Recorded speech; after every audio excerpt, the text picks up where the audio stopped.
Edivaldo Maga, eu quero ouvir de você, é o seguinte, depois dessa situação toda dos votos, Lula deu a primeira declaração num hotel, mas depois ele foi para a comemoração da vitória, Avenida Paulista, uma multidão. E aí o que se coloca é o seguinte, tem data-povo do lado do Lula também? Na verdade, ele não fez uma declaração de vitória, né? Acho que foi um discurso de posse, né? Porque o conteúdo daquele discurso foi bem previsível do que ele vai falar na posse, né? Que é assumir alguns compromissos que já estava na carta de proposta, na carta aos brasileiros que ele tinha manifestado, tinha divulgado um pouco antes. Mas eu acredito que as pessoas fizeram uma escolha muito apertada, né? O Brasil continua dividido. Nós aqui comentávamos antes que ia ser definido no Photoshop, mas acho que ninguém imaginava que fosse tão apertado, né? Quer dizer, um índice tão perto. E aí, Paulo, eu aproveito, vou dar uma derivada um pouco na resposta, porque em campanhas políticas, quem trabalha diretamente, geralmente tem dois núcleos. Tem um núcleo da estratégia, que é a rapaziada que trabalha só com técnica, com números, e tem aquele núcleo político. E foi mais ou menos o que aconteceu na campanha do Bolsonaro.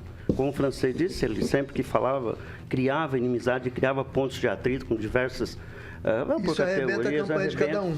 E aí nós temos 3 elementos importantes no final da campanha, que eu não digo que foram decisivos, mas podem também ter influenciado naquele eleitor que estava meio indeciso. Que é a questão daquelas inserções, depois até o Fábio Faria veio, dizendo que não devia ter dado entrevista, virou aquela confusão. Depois você tem o caso lá do Roberto Jefferson, que disparou um monte de tiro. Isso vai criando uma sensação, foi muito bem explorado, aliás, pela campanha. E, finalmente, o episódio da Carla Zambelli, que com a arma, aquela história mal resolvida lá, não se sabe exatamente o que aconteceu. Mas são 3 episódios que interferem diretamente. Eu acho, e é claro que aí tem que ser análise técnica dentro das próprias campanhas para entender exatamente o que aconteceu, mas talvez parte daquele eleitor que estava indeciso talvez tenha migrado para o Lula.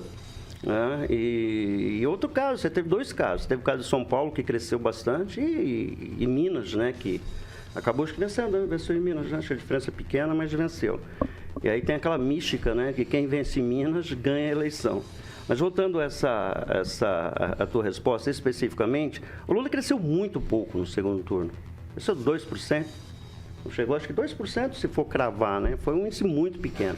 Diferente do Bolsonaro, que cresceu o dobro dele, né? Foi de 6% de crescimento. O Bolsonaro cresceu muito em relação ao Lula, perdeu a eleição por detalhes, né? E eleições desse tipo são decididas exatamente no detalhe.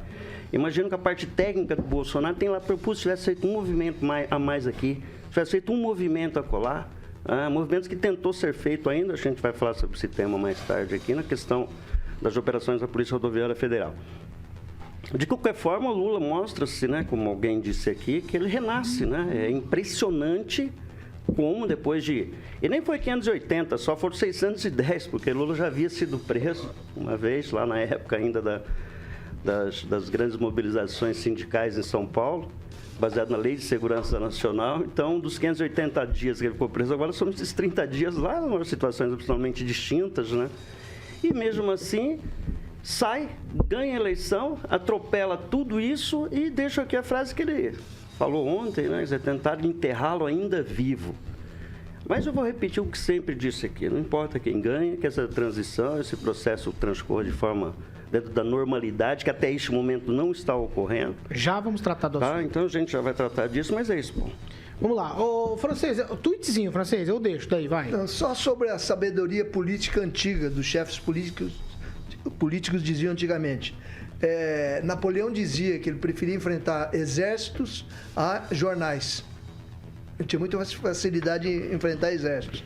E o pessoal da política aqui brasileira dizia-se muito: nunca se briga com quem usa saias. No caso, mulher, bispo e padre, que naquele tempo usava aquela veste sacerdotal. Nunca se briga com esse tipo de pessoas, né? Força de expressão, porque isso aí na política pode ser fatal.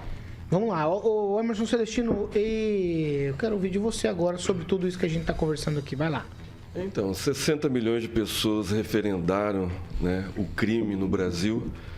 A gente tem que respeitar essa metade da população, Mas eu não vejo esse lado do presidente cruel com as mulheres.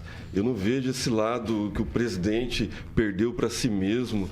O presidente perdeu para uma mídia, né, que boicotou ele o tempo todo, desde 2019. Um partido que se juntou ao consórcio, né, de mídia mais podre do Brasil, né, para referendar que houve um golpe em 2018, que nem o presidente Bolsonaro participou, 2017, perdão, quando assumiu o Temer. E o presidente nunca foi aceito, né, por essa grande mídia, por esse sistema. Né, ele foi boicotado de todas as formas, agora no segundo turno, onde devia ter paridade. Né? O segundo turno é para ter paridade, não houve. Nas inserções, o presidente foi boicotado e se refletiu lá no Nordeste depois. Né? Minas Gerais, o presidente virou Minas Gerais, porque o presidente tinha perdido por 8 pontos em Minas Gerais. O presidente fez 7 milhões de votos a mais que o primeiro turno. O presidente saiu vitorioso agora no segundo turno. Com tudo isso, com essas falácias. E aí, gente, comentarista acreditando que o presidente maltratava a mulher. Por quê? Porque a mídia o tempo todo falando isso. A mídia embutiu isso na cabeça das pessoas. E muita gente com conhecimento acreditou.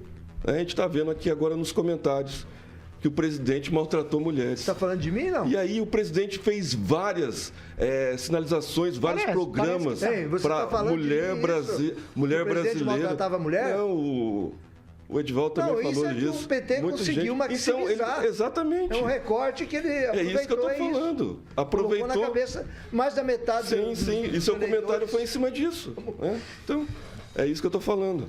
E aí, foi fácil, né? Foi fácil trabalhar em cima da cabeça da população mais carente, mesmo ganhando quase 3 vezes mais o Auxílio Brasil do que o Bolsa Família dava. E mesmo assim a população referendou o crime. Então está instituído o crime no Brasil. O crime compensa para metade da população.